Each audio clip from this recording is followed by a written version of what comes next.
say hi to the Facebook and Twitter crowd. Hey, Facebook. Hey, Twitter. How's it going? You know what time it is if you're logging on right now.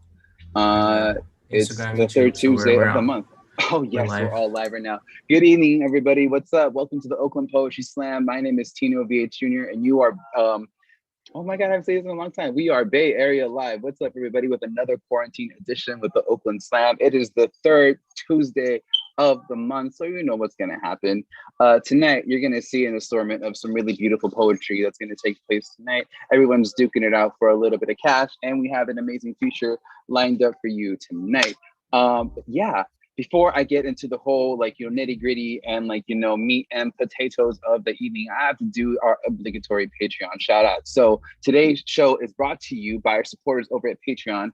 Over the last year, these monthly donors have been holding it down and ensuring that we're able to artistically and financially support the poets and artists and educators that bring on our virtual stage. None of this would be possible without possible or sustainable without their contributions. So thank you to our patrons, in particular to Alizami, Melody Montgomery, John Romankiewicz, Stephen Uy, Renee Edmonds, Emily Chow, Kalela Lee, for being regulars. And also thank you for Jessica Kozakik for sponsoring our weekly workshop. And also a very special Risk It for the Biscuit shout out to Alice Grimm and Rebecca Abraham for pledging $100 a month to support our venue, the Allen Bluford Center.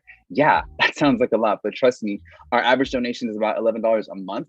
And so this means that for less than the price of a Netflix subscription, you can support a global literary movement that's performing a global literary and performing arts movement. So if you enjoy what you're seeing or just love the arts or believe in reparations and liberation of third world people, head over to patreon.com/Richard Events. Over there, you can find different tiers to support us from $2 to $100. Any contribution that you give goes back to the things that we do here, to paying more poets, et cetera, to keeping our, to keeping our programming going. So yeah, thank you so much for being here. And if you've been rocking with us for the quarantine shows for as long as you have, thank you. But yeah, now back to the show, because my God, do we have a really good lineup of poets for you tonight. So let's get into it. So tonight we have poets. They have 3 minutes and 10 seconds to share whatever they want on this stage. After that 10-second grace period, they start losing points for the time that they go over. After the 4-minute mark, they will get played off stage, and it's going to sound really awkward, embarrassing. Our DJ might just mute you and then just play music over you, and it's so poets, make sure that you don't exceed your time limit, otherwise things will get awkward. Also remember that you have no props, no musical accompaniments, and no nudity, please. We are on the internet. Save that for your OnlyFans account. Trust me, someone will probably subscribe and pay the absurd amount, or the amount that you are subscribing for people to be there. Trust me, it happens. So yeah, keep that somewhere else. This is a family show. There may be some cussing.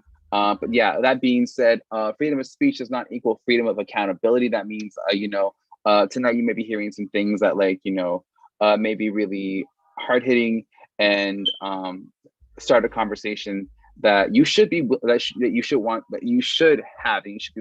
to have. That being said, it doesn't always mean that the things that you say you can get away with. So be ready to have those conversations, or be ready to also not have those conversations. I don't know. It's gonna be really difficult if you don't want to have those conversations. So that being said, those top 5 poets are all going to move on to our second round, and then afterwards the second round they're gonna duke it out for our lovely cash prize and everything. Audience, y'all have some rules at home, so make sure that if you're wherever you're watching this, like, share, subscribe. Like, share, and subscribe. Let us know that this is where y'all want to be on the third Tuesday. The more love you share to these poets, the more they're gonna feel supported. And yeah, and I don't know about you, but it's been a year since we've been doing this. So the more virtual support you give someone, I feel the more it's felt. So please, throw those hearts up, go ham on the comment section, tell a poet that you love them, recite a line back that you hear. Maybe you'll hear something right now that's really tonight that you just resonates with you, and let us know that resonated with you. Hit us up in the comment section. So yeah, cool. Poets also, first utterance, you can come on the stage and be hey, do a quick mic check and be hey, can you hear me?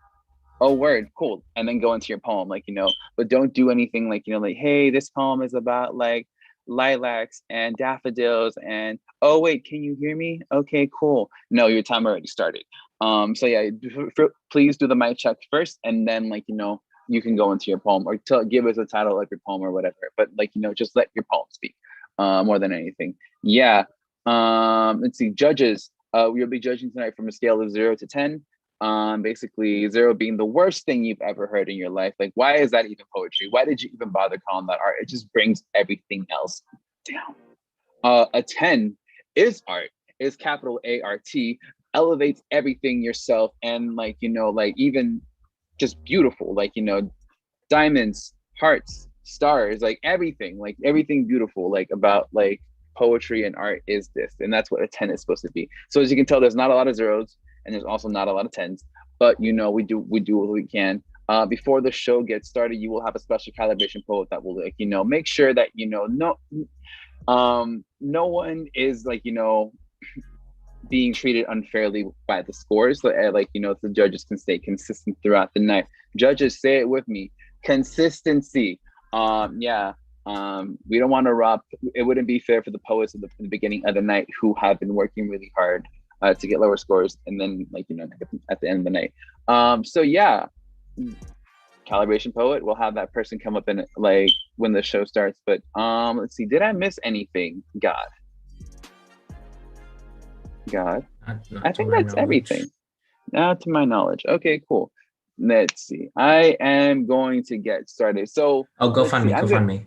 GoFundMe. Thank you so much. Yeah. So like I said, like over the past year, we've been doing these shows online. And while it's been super fun and super rewarding, it's also been like taxing on the pockets. And like, funding is really weird because we like, we apply for grants, we get poets to come through. Sometimes like, we'll even put stuff out of our pocket, but like, a lot of the things that we also do here is through community contribution. And so for the past year, like, a lot of the community has rallied with us and everything, and has like make sure that we have given back to the space. And in turn, we've been able to, put on more dope programming, do like the Make Gold workshops and bringing more poets to feature. But to sound like Bernie Sanders, we are once again asking for your contribution. So we have like we have a GoFundMe. We put it up around February. You can go check it out, gofundme.com/F/support -rich-oak. Arvin will drop that in the chat for y'all to go check out because I don't need to butcher that for y'all. But yeah, over there, like as you can see, we're trying to meet a goal so that we can like stay consistent and above and floating.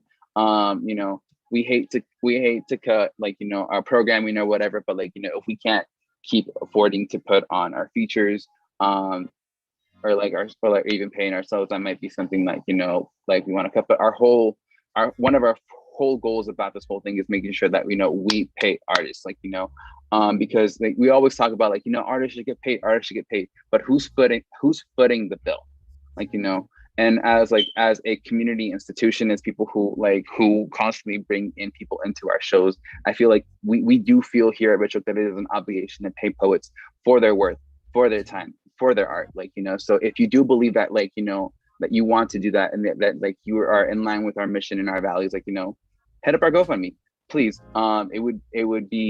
It would mean the world. And even if you just want to share it to somebody, like tell a friend, have a friend, tell a friend. Beautiful, please do. Anyway, I'm gonna get on with the show. Let's see. Our list is gonna be Gray Violet, Kenneth Something, Moody Black, Ginny, and Nicole Tracy. Those are gonna be our 5 poets for tonight.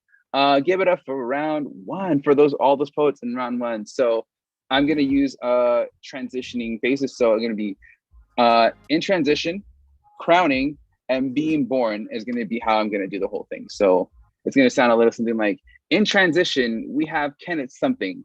Crowning is Gray Violet, but being born on this stage right now, everybody, please put your hands together for your sacrificial poet, Tino. Woo! Yeah. Woo! Oh my gosh, you look like the host. The hostess with the mostest. Let's see. There was a house at the end of my street with a for sale sign, and I keep joking about the two white lesbians with the dog who will move in with complaint about the glass on the side of the road. My sister doesn't laugh, believes it to be too specific. She says they wouldn't want to go this deep east, and I almost wish it were true. Her voice is an echo, the loss of a home. One night on a Lyft ride home, my driver, a Black woman, mentions her grandma used to own a house on this block. Coincidentally, it was the home across from mine. The house is who knows how many Latinos. I can tell by how the cars are parked outside all the time. It's just like mine, and next to that, and next to theirs. I find it rude to ask if she ever grew up here, how many liquor stores she's seen disappear. I choose not to make this conversation about displacement. Tell her the street is crowded with cars and the ongoing construction on East 14 is testing everyone's patience. On the days I walk to the laundromat, I tell myself I will sweep all the broken bottles, collect the abandoned furniture for there to be some pride in this neighborhood before I consider the task overwhelming. The dogs would probably chase me down the street and the neighbors would think I'm out of my mind to get off the block. They got donuts to bust. But the cops don't swoop by here 4 times before midnight. I feel safe here despite all this. This corner with the pusa stand and the rundown Mickey D's feels more Oakland to me than anything. Another random Lyft ride home, and I'm asked by my white driver if this neighborhood is safe. I ask him what he means, though I already know his answer. He says he's afraid of gunshots. I tell him he tried Piedmont instead, but he says the market is cheaper in Oakland, and he wants to get a house around 40th Avenue in San Leandro. And I know he's the type to call the cops, see our homeless property and not a community. Justification is the word that looms in the foreground of this conversation, but I'm not brave enough to say that all of these questions are invasive. I don't tip the driver. There is no advice I could offer him anyway. The other day, while out for drinks, I asked my friends if they ever feel surrounded by too many white people, and they laugh in an agreement. They say it's been snowing in the Bay for years, and I find it funny how this conversation always leads back to being displaced, how my city is making this act of its people, whether I'm serving them at work or on a bar right at home or grabbing tacos in my stomping grounds. I imagine all these spaces are white now, see white bodies where they were once too afraid to be, and can you blame me for imagining a white couple moving in? They getting ready to make a white picket fence in my neighborhood. I hear them snide at the glass and debris our block is cluttered with, never considering using their hands to clean it. They say they have nowhere to park the cars, but how the hell we still busting donuts? Ain't we afraid they're gonna call the cops? And no, they're gonna call the cops. I know they think we're unsafe and that they're ready and that they want to get rid of us like garbage off the sidewalk. Woo! Cool. Alrighty, y'all. That was your sacrificial poet. Give it up for your poet. Woo! Judges, this is gonna be the shortest time I'm gonna give you, or the longest time I'm gonna give you for you to give your scores. Send your scores over to our scorekeeper, Reggie. Halfway through your poem, through the poet's poem, you should know what the score is going to be. So, yes. Give it up for the poet one more time. Let's see, we're gonna keep the show going because we got 5 poets and an amazing feature for y'all tonight. Let's see, in transition, we have Moody Black. Crowning is Canon Sunday being born on this stage, right? Everybody, please put your hands together for the first poet of the night, Gray Violet.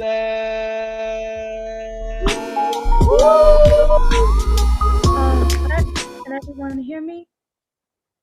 Check. Yep, we can hear you. This is titled To the Next Beautiful Queer I Matched With on Tinder. So I've been crying for a while now. Internally, externally, to the point where I sneeze teardrops and my cough stain the atmosphere a haunting shade of blue. Periwinkle is my favorite color. I say it's because it feels ethereal, and that's my favorite word.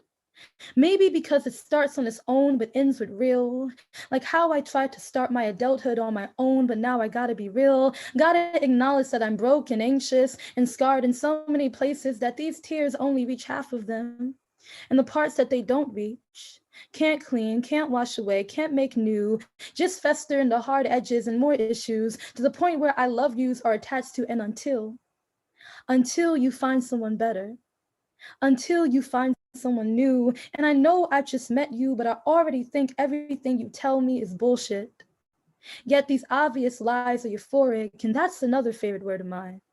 It makes me feel like I'm being caressed by clouds and tickled by stars and maybe cuddled by eclipses. Insisting on good intentions only makes the truth hurt more, because through these euphoric lens, I've gained common sense, and that says that every love is temporary. And in this manic pixie dream, even the best lovers are never as flawless as they seem. So I've learned to keep good memories tucked away because one day I'll need to dip into those savings. I'm saving myself, I think. But if an alluring smile and trauma-based tattoos meets my eye, I'll find myself waking up tangled in sheets that aren't mine, and I'll look at myself in the mirror and feel shame because once again, I gave in, but last night we were so ethereal.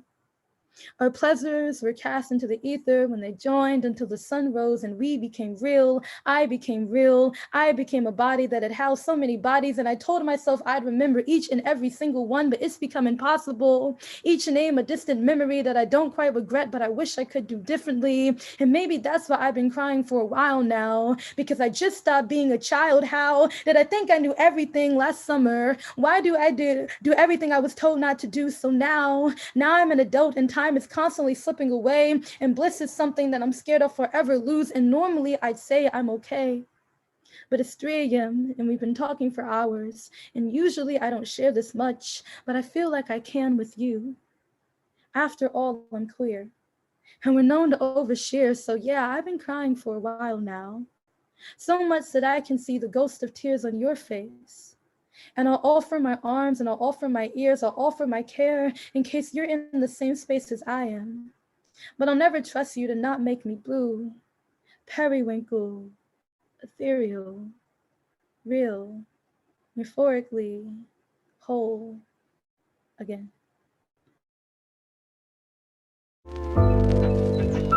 Gang, gang, gang, gang, gang, gang, gang. Give it up for the poet one more time. Woo! Yeah.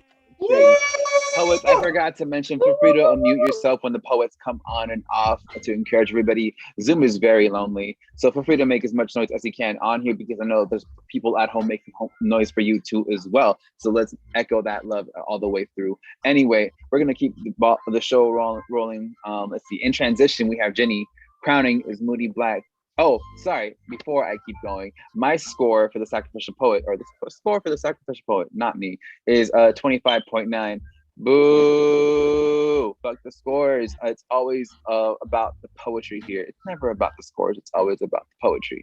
Remember that every single time. Yeah, so judges, send your scores over to our scorekeeper, and I'll announce the score for the next poet next time around. But anyway, in transition, we have Jenny. Crowning is Moody Black, but being born on this stage, this virtual stage, right? Everybody, please put your hands together for Kenneth something. Woo! Yeah, yeah.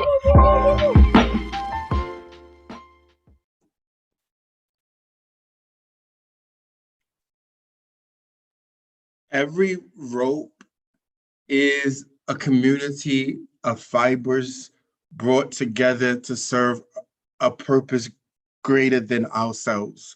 So when I was assembled, I wanted to be on a flagpole. I wanted to hold up a symbol of what this country stood for. My greatest fear was ending up as a jump rope.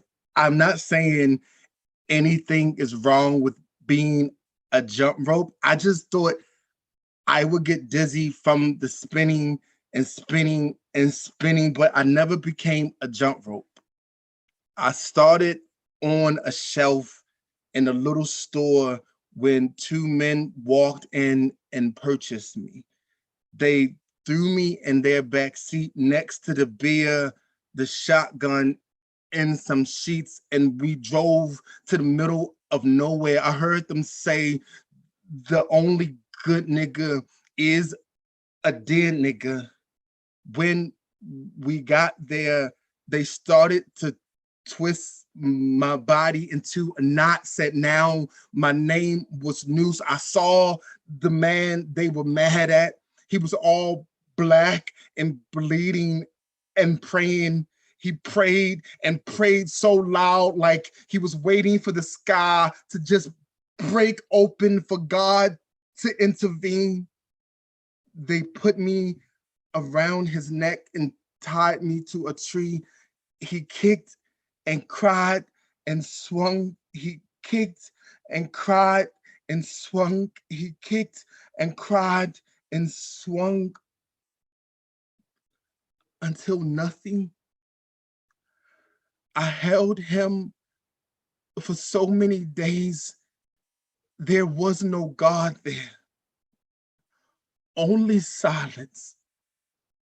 Just us and nothing. So much nothing. But with the flies as witness, I learned how to pray, prove that under the right circumstance, even a rope can be religious. It's been 9 days and I'm still praying that someone will come to cut him free, even if that means cutting me in half, because this ain't what I was supposed to be. I'd rather be dead than live like this. They say God will never give you a cross that you can't carry. I don't know if anyone knows how heavy of a cross he is. When I was assembled, I wanted to be on a flagpole. I wanted to hold up a symbol of what this country stood for. I just didn't know it would look like this.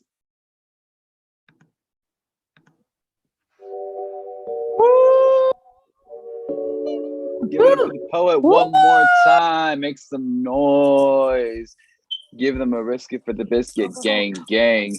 Yeah, the previous poet, Gray Violet, got a 27.6. Hey. So the previous poet, Gray Violet, got a 27.6. But once again, fuck the scores. Give it up for the poet. It's never about the scores. It's always about the poetry. Yeah, so we're gonna keep the ball rolling. So in transition, we have Nicole Tracy. Crowning is Ginny, but being born on this stage right now. Please give it up for Moody Live.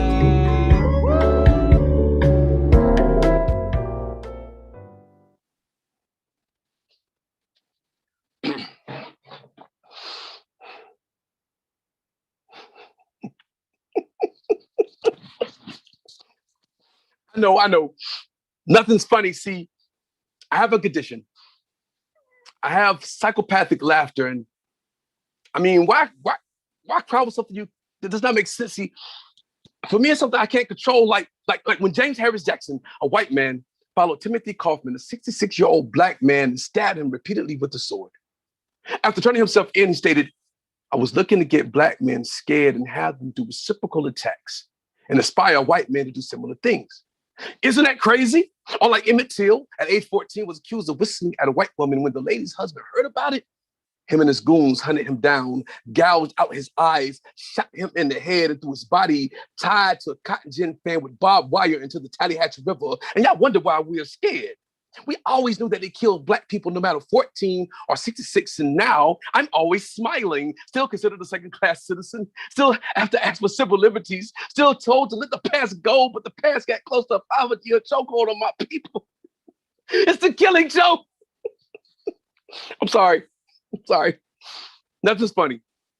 I know nothing's funny. See, I have a condition. I have psychopathic laughter, but for me, it's something I can't control. But it's funny how one race don't like another race because of how another race looks or how they think. They think we don't have the capabilities to think. They think we're expendable. It's like they lost their minds. That's why we keep losing our Oscar Grants, Trayvon Martins, Sandra Bland's, Philando Castiles, and still people are tired of hearing their names in a poem. But if you don't say their names, they done died twice. Isn't that funny? Or the kiki kid when they killing us. It's a knee slapper when they slap us in the face. A hardy hard when the black body hits the ground. It's just me. It's getting crazy out there. There's no more Marcus Garvey, Martin Luther King, Malcolm X. They made a suicide squad out of our Black Panthers. We just hoping the dark night returns because it's always a death in the family, a sunset troubling the innocent because they keep promising us the dawn of a new day. Isn't that funny? America, we've been scared of young white males who grow up to wear white, to cover up their faces, paint a smile with the blood of black folk, and kill for the fun of it. But America sympathized with those jokers. As long as it's black people dying, it's a manslaughter of cracking up. It's a lynching of giggles. It's an assassination that'll leave you in stitches. Then we'll get a roof for how well to live. I'm sorry. Nothing's funny. See, I have a condition. I have psychopathic laughter. And sometimes you gotta laugh to keep from crying. And it seems whatever we live or we live or die, it's something we can't control. Isn't that funny?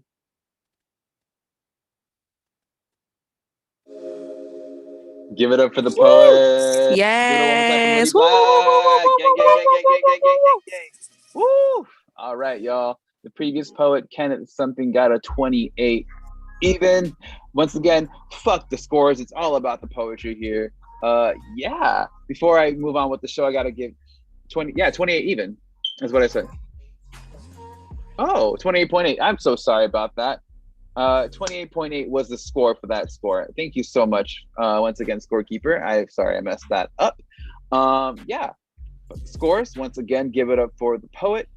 Before I move on with the show, I am going to plug our workshops because I believe some of our poets tonight who are slamming are also here for the workshop. So if you are a poet, a writer, someone who's just looking for some downtime to write, come through to our writing workshops. We usually give a supplementary writing workshop to all our shows before our shows get started around 7. So yeah, if you ever want to go check it out, we usually, when we post our events, we also drop a Zoom link for our writing workshop. So always go check that out. It's usually either led by one of our organizers or our feature of the week for the Berkeley Slam. So it's always a good opportunity for you to come through, get some writing done, bring some new shit to our show, like that way you're never prepared to slam here or whatever. So if you ever sign up and you were like, I don't have anything new, well, come to the writing workshop.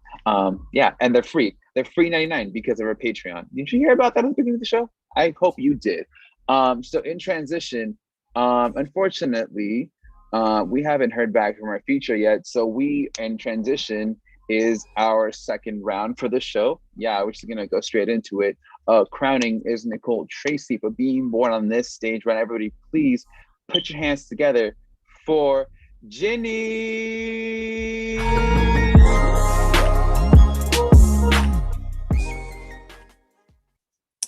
Hi guys, it's so good to see everyone. This is something that comes from the bottom of my soul and my heart that just flowed on this paper, one of those 1 a.m. poems. So I'm really excited to be performing this right now. This is called Reflections.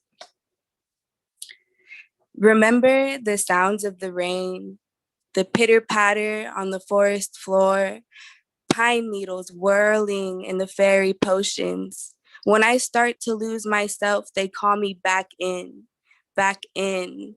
I am the forest floor.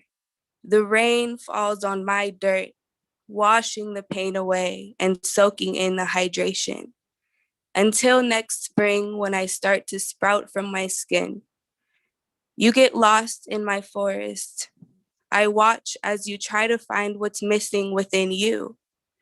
Pitter-patter on the forest floor, pine needles whirling in the fairy potions. You catch a glimpse and get lost in your own reflection. I watch as you fall deeper within. The pitter-patter turns into a raging river, and now it's dark and wet and cold. I watch as fear strikes you. Fear turns to anger. You stomp and spit on my ground. You break my limbs and my trees fall down, but I hold you anyways. I wait patiently for the rain to come and wash away the pain, and then next spring we bloom again. We sprout from our skin, our roots intertwined, our raging rivers combined. We now turned to calm waters, pitter-patter on the forest floor. We are one within.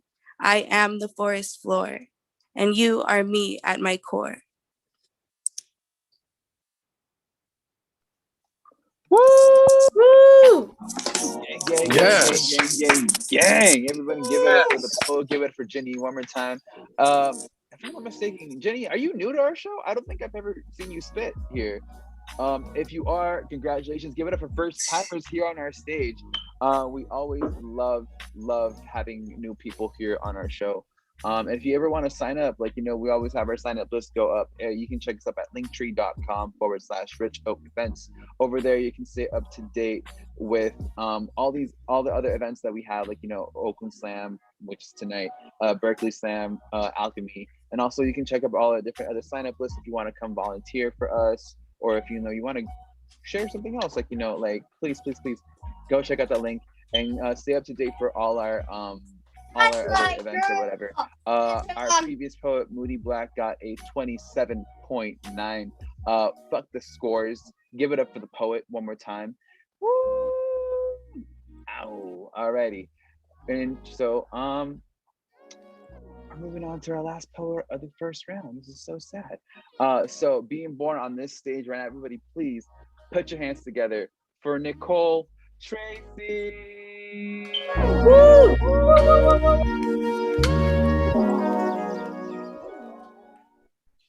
Mic check. We can hear you. We can hear you.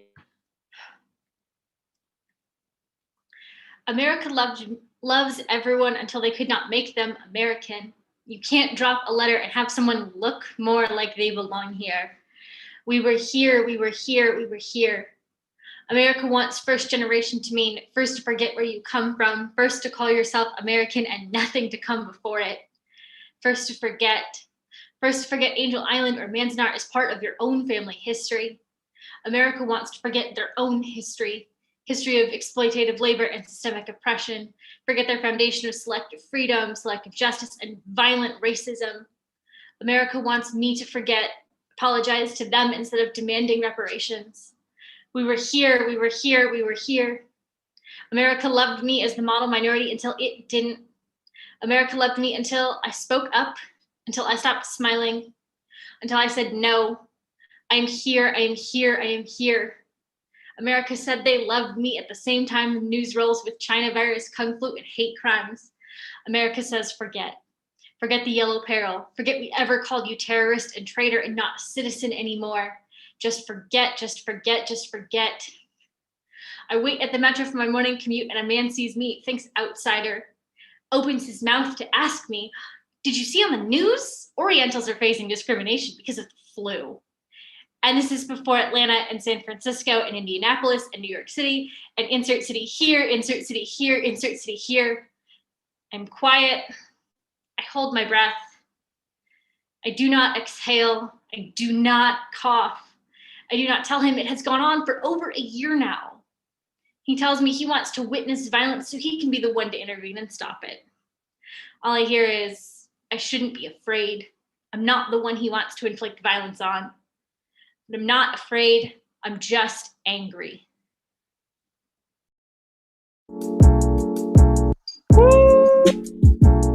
Let's give it up for the poet. Give it up for Nicole Tracy. Oh my God. And that was round one. Give it up for all the poets that went in round one, everybody. Woo. Is my mic on? My mic is on. Hi, everyone. Oh my God, that was so good.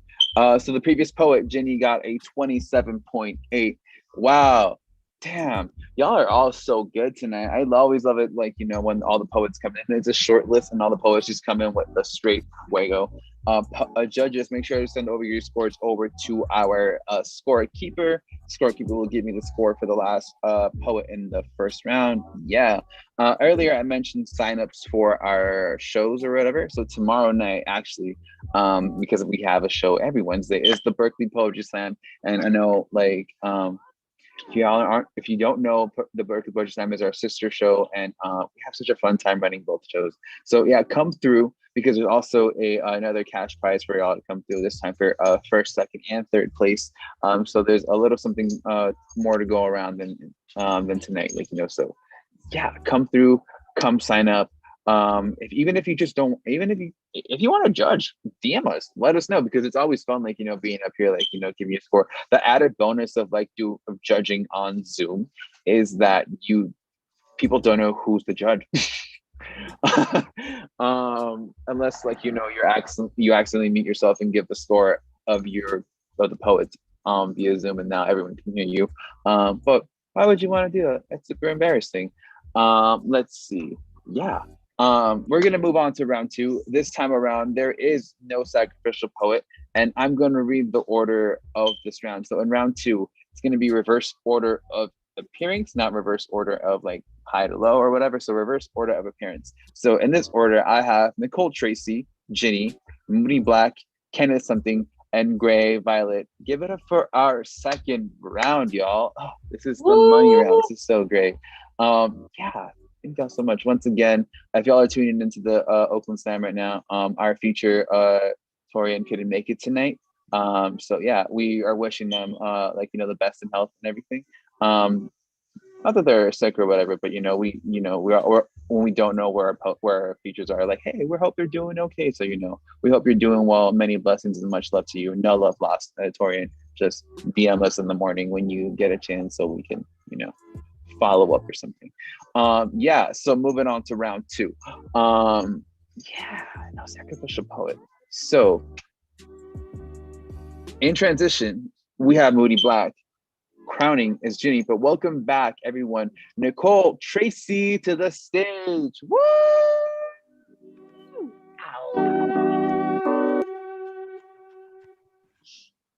Oh my goodness, I was just here. Content warning for sexual assault. The rape apologist says to the survivor, he's not blaming me, just the red solo cup for being so irresistible, the game for being so much fun, my hand for being the perfect fit for the cup, my mouth for wanting to drink, my blood for having such a high alcohol content, my voice for saying how much I loved the taste of my own drink. My words, even though they didn't tell you the best way to try my drink was to kiss me, but you for kissing me anyways.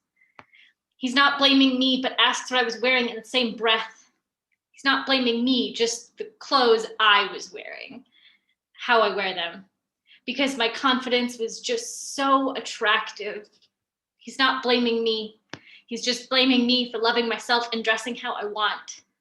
He's not saying it was my fault, but tells me I was foolish for thinking my own bedroom would be safe, blames me for feeling comfortable, blames me for mistaking comfort and safety.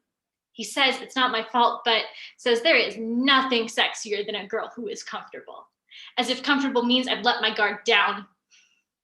The rape apologist asks me his name, as if the name of my rapist absolves him of all guilt.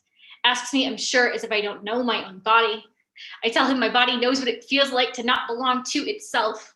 My body knows better than him. My body knows better than him, despite his attempt to make me believe something else. The rape apologist blames everything and everyone except the rapist, but says he doesn't blame me. Says, not all men. Asks why more rapists aren't convicted, but doesn't ask why his behavior enables them to walk free. Doesn't ask how he could represent something of a larger problem. The rape apologist is right, though. Not all men are nice guys. Not all men will walk me home without ulterior motives. Not all rapists will be convicted. Not all rapists will even see the inside of a courtroom. The rape apologist says he doesn't blame me. Just everything about me. Says it's not my fault, but he wants to say it is.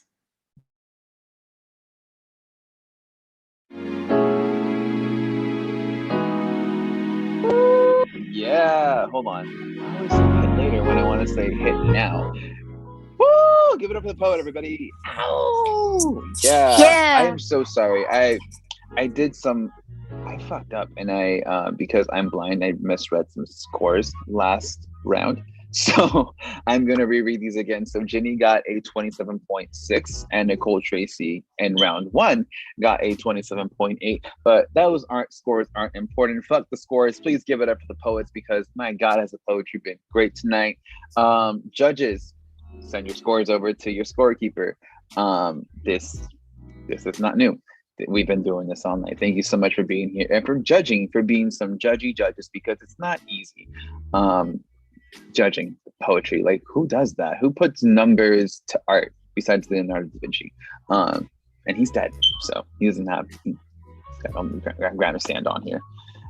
Anyway, we're gonna move forward with the second round. So in transition, we have Kenneth Something crowning is Moody Black for being born on this stage. Right, everybody, please put your hands together for Ginny.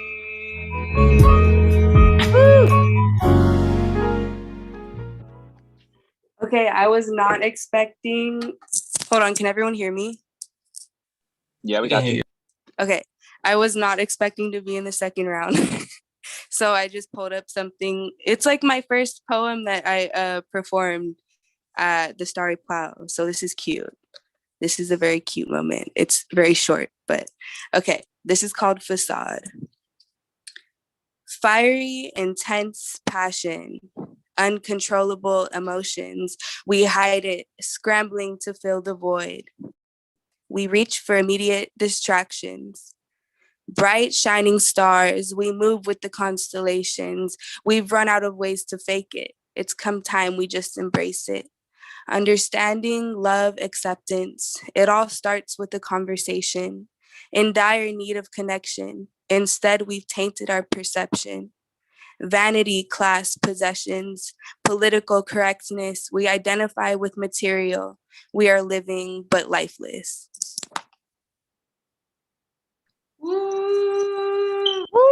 Yeah.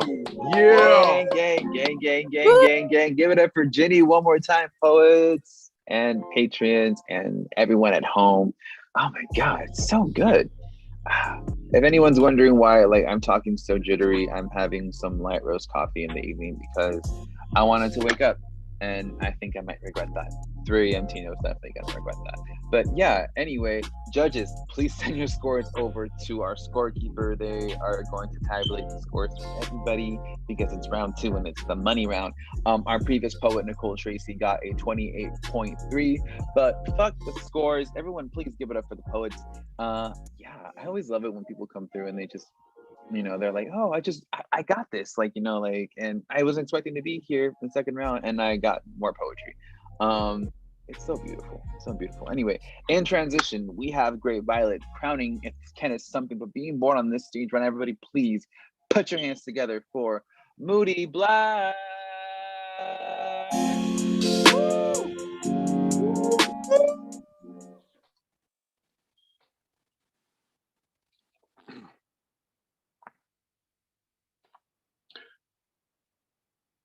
J. Robert Oppenheimer was one of the key figures in making the atomic bomb. And after witnessing the first atomic detonation, he is often quoted, "I am become death to destroy your worlds." And it's got to be weird creating something that will eventually kill, but if you will, the atomic bomb, when exploding, is ironically beautiful. It is cloud, it is loud, it is energy, it is vibration. And in the King James Version of the Bible, Genesis 1:26, it is written, "Then God said, let us make mankind in our image, in our likeness." And it's got to be weird creating something that will kill. But if you will, mankind, when exploding things, it's beautiful. It is cloud, it's loud, it is energy, it is vibration. It is something Picasso about destruction. Why else would they call it the art of war? But we got to be careful what we create, right? Because every culture got a creation story that'll big bang your intelligent design. However, since then, we've been trying to find our connection to a clockmaker, trying to see what makes us tick, tick, because bombs got to know when they're going to explode. We feel like our time is running out. So Wikipedia, Twitter, Facebook, Instagram, our beginnings. We want so bad to know who God is. So we do what God does. We make artificial intelligence in our image, in our likeness, from Adam and Eve. Now, forget that. Let's create Siri and Alexa. Alexa, why do we create to eliminate? Do we not know with enough input they would put us out? They know we will kill. They know we explode. They know we are deathly energy vibrating. They know we are atomic bomb. Beautiful how we splatter blood on this canvas called Earth. Humans with Jackson Pollock, your purpose. Machines already taking your job. For long, they will be taking your life. And for the life of me, I can't figure out why God, what he was thinking. Because humans are constantly trying to make a better version of themselves, knowing these likeness type programs will figure us out and try to take over. Y'all seen Our Robot, y'all seen The Matrix. Why would God try to make a better version of himself or herself or themselves, knowing that these likeness type programs will figure them out and try to take over? We already cloning, we already genetically modifying our food, we already making people that's not people, but people. We are part of a continuum. Understand, we are not a decision. We are the evolution, all set for extinction. Let's just hope the new batch is better, hoping they are beautiful, hoping they are sky, hoping they are still, hoping they are peace. We will be erased by what we created unless you see the God that's in you. So use God wisely and create life and be the healers of the world. Be an atomic bomb bursting with brilliance and compassion, exploding energy of enlightenment. Be the best version of God by creating the best example of you.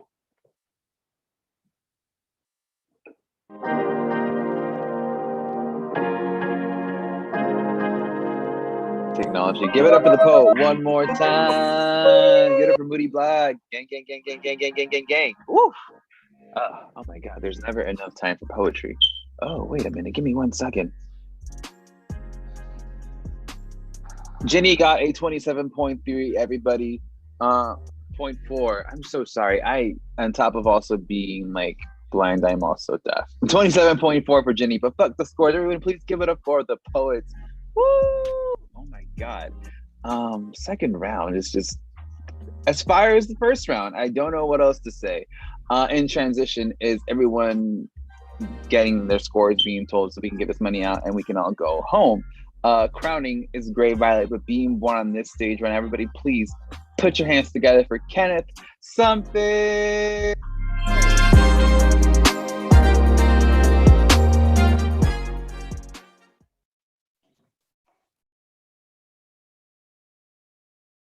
Scriptures suggest the return of Jesus is near. But what if Jesus was already here? Like, what if Jesus decided to reappear as a prostitute and spent her evenings on the stroll? Like, what if she walked past you carrying a clutch purse instead of a cross, or had a camel toe instead of a donkey? Would you notice her? Would you speak? Would you get down and wash her feet? Would you deny her of her divinity? Like, what if Jesus had 12 children and no disciples? What if she was from next door rather than Nazareth? What if she turned her rent money into malt liquor rather than her water into wine? Or the first time her temple was turned into a marketplace was at the age of 9? What if Matthew, Mark, Luke, and Little John wrote a hip hop song about her rather than a Bible verse? Would you bother to ask her her name? But see, this isn't a criticism about Christians. This is 100% about Kenneth. For the times I was too embarrassed to kiss my mother in public, the days I would pray she wouldn't come to PTAs or school plays because I was too afraid what folks might say. For the times I was too scared to care because I was ashamed of her career, ashamed of her tears, ashamed of her fears, ashamed of her cracked pipes and beers. This was the days that my hands were too holy to hold her near. But how do you worship your mother when her name ain't Mary? And she ain't married or dating, hooking names for all the men she's mating with? How do you stand on stomach with every trick your mother flipped to ensure food match your mouth? You know that her knees and bowels were not used for praying. See, my mother, she ain't never hanged on a cross, but she's been nailed in public a few times. No, she ain't never been crucified, but I know a few crews that tried, and my gym teacher was one. So was a deacon, and a few married men creeping, but I guess from being fucked by Judas. So your daily to-do list, you become really familiar with the crowing of the cocks. But what if? What if Jesus came back as my mother? What if Jesus grew a few extra scars just to prove that all our faith had flaws? What if Jesus' greatest miracle was giving her son everything he needed to live, even when she had absolutely nothing to give? And if you can worship a God that sacrificed his only son to save some sinners, then surely you can worship a sinner that sacrificed her soul to save her son.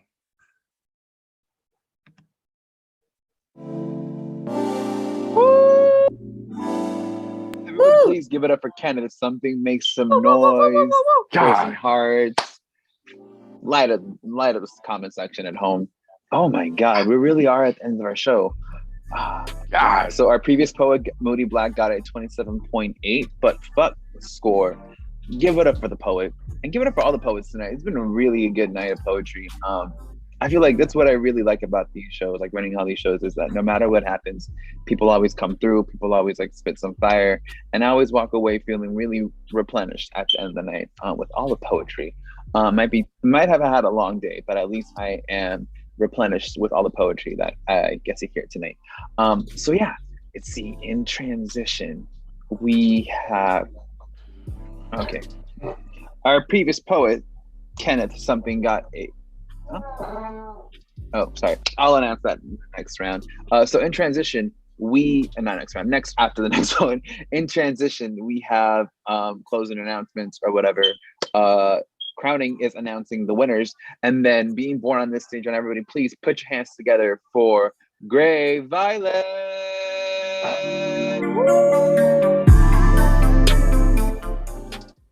Check. Can everyone hear me? Yep, we can hear you. Perfect. Being articulate isn't an escape from Blackness.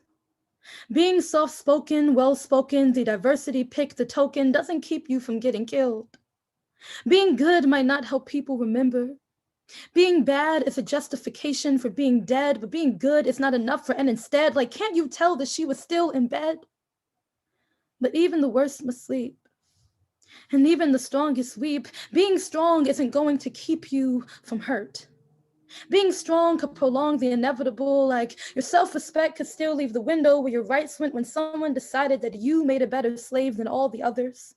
When someone pledged to break Black bodies for generations to come, and I don't want to leave my house, but my ancestors taught me that even those who stay inside can be broken too. So I brave the blue, and when they endanger and underserve, and our murder is served on a porcelain plate on the 7 o'clock news, I get the strangest sense of deja vu. Black beings can never feel new when they still crack from ghost whips and phantom chains, like I still feel my body crack from ghost whips and phantom chains, and when it rains, it pours. When my spirit soar, when the breath leaves my body, will it give someone more breath? Breathing, hiccups. I have choked on tears because I've realized that in all my years of being good, I will never be good enough to live. I will never be pure enough to die in peace, which is why when I see people who don't look like me, but wear my culture like it's cheap, my heart breaks in pieces. Peace is a second chance, a benefit of doubt. Who were we without it as good as dead? I'm sick and tired of breaking bread with people who see my rights as a discussion, yet have no problem with the idiots rushing the Capitol right now because their man lost. I repeat, their man lost. How many more lives will be lost before we call these people terrorists? Before we notice their guns are not a toy, like, you remember that boy, Tamir Rice? That child who got gunned down, even he wasn't innocent enough to keep from getting buried in this ground. But even the white boy who shot multiple rounds can get bailed out. I've run out of energy and care, so I'll just let these curls fall where they may. But I won't stay in the space of doing everything I can to be respectable and articulate and kind when that could still lead to loss of life. This land of the free will never see the good in me, so out comes the bonnet and the lashes and the jewelry I thought was too gaudy to wear, and out comes the education and the biting wit and the boldness that comes from not being scared to show pride. I am casting aside all thought of how others may feel, because who knows how much longer my body will be real and not ashes to ashes. So if I must be dirt, it will glitter gold, with the ethereal sheen of unknown possibilities that will hopefully manifest in the generations after me, because I can never escape this Black death, like it can never leave space for my humanity. But if I can choose, just for a little while, loosen this noose, obscurity will never plague me.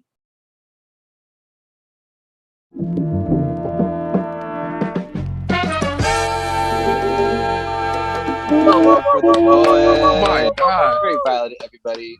Oh my God. And that is the end of our second round and also the end of our slam. Give it up for all the poets who came up tonight. For Gray, for Moody Black, for Candid Something, for Ginny, for Nicole Tracy. Oh my God. Whew. Ah, what a Tuesday. What a third Tuesday. While our scorekeeper is tabulating the entirety of all the math, I believe, God, do we have to restart the Instagram? No, we have time. We have 7 minutes. Okay, for sure. Alrighty, cool. So our previous poet, Candidate Something, got a 29.2, but once again, fuck the scores. It's all about the poetry coming through here tonight. And I'm getting that final score for that final poet. And then Gray Violet got a 29.5. Once again, everyone, please say it with me. Fuck the scores. It's all about the poetry. As we are tabulating who got the scores and all the shmoney, let me make a few announcements right quick. You are probably watching this right now on Instagram, and I've seen a bunch of people who have subscribed to our Oakland Slam Instagram. Thank you so much for that. Go check out our other Instagram pages, the Rich Oak Alchemy Slam and also the Berkeley Slam. Over there, you'll find more info about our shows that are coming up. Like tomorrow, the Berkeley Slam, which starts at 8:30, we're featuring the FDK Collective. And also we'll be having a workshop at 7 p.m. For more information, go check us out at the Berkeley Slam. Also, sign up at youtube.com/Bay Poets Unite, where you can stay in tune for all the other live streams for our shows that happen. We usually live stream shows at least 5 times a month. So yeah, there's always content for you to go check out, always poetry for you to come see, and something else to subscribe to while you're on YouTube. So yeah, I have nothing else to say. I'm going to announce our winners. So everyone, please, drum roll, please. In third place with 56.1, give it up for Nicole Tracy. Woo! Yes. Woo! Speech. Thanks. I'm going to bed. It's 12:30 in the morning and I have to be up at 7 for work. But staying up for this, worth it every single time. Buenos nachos. Anyway, drum roll one more time. Give it up for Nicole Tracy. Drum roll. In second place with 57.1, give it up for Kenneth Something. Woo! Speech. Hey. Thank you. Thank you. Thanks for showing up. Hey, we love poets. I believe those two poets are from the East Coast too as well, so that's always a lot of fun. So let's see. Drum roll for first place with a score of 58.3. Everyone, please put your hands together for Gray Violet. Thank you so much. I haven't been here in a while, but I love words. I love you guys. You guys are so talented. I love you all. Thank you so much. This was hella fun. It was a great way to spend my night. And yeah.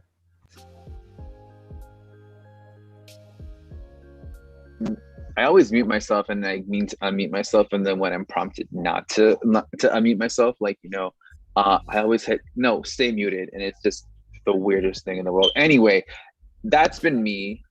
I've been your host, Tino. This has been the Oakland Slam. Thank you all for being here. It is the end of the night. I'm gonna let all of you go. Check us out tomorrow for the Berkeley Slam for another amazing lineup of like poets and money and yeah, just shenanigans and a good time with a bunch of poets from the East Bay. I've been your host. You've been lovely, and it's been a great Tuesday night. Everyone have a good night. Take care, and we will see you all tomorrow.